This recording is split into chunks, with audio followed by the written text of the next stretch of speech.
Capturing hearts.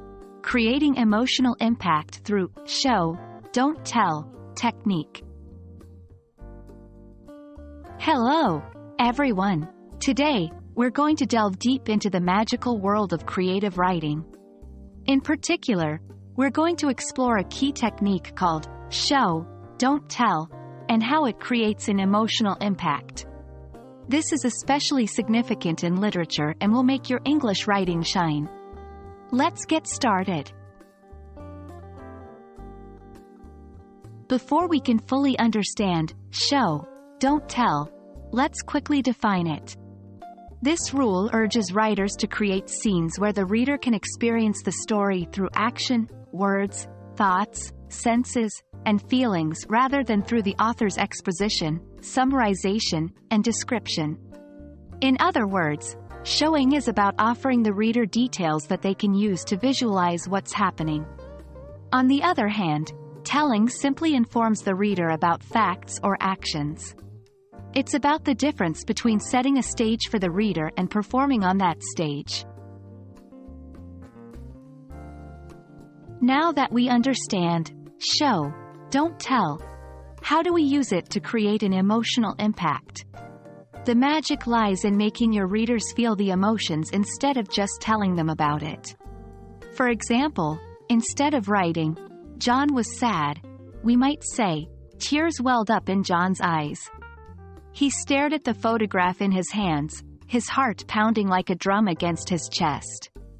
The second sentence shows the reader that John is sad, without explicitly telling them. This is a much more powerful way of conveying emotion. Now let's look at some examples from literature where show, don't tell, has been effectively used to create an emotional impact. 1. To Kill a Mockingbird, by Harper Lee. Instead of telling us that Boo Radley is a kind and caring individual, Lee shows us through his actions, such as when he leaves gifts in the tree for Scout and Jem, or when he saves the children from Bob Ewell. 2. 1984, by George Orwell. Orwell doesn't just tell us that Winston is living in a dystopian society. He shows us through the telescreens, the thought police, and the constant fear and paranoia that Winston experiences. 3. Pride and Prejudice, by Jane Austen. Austen doesn't merely tell us about Elizabeth Bennet and Mr. Darcy's feelings. She shows us through their actions, their reactions to each other, and their dialogue.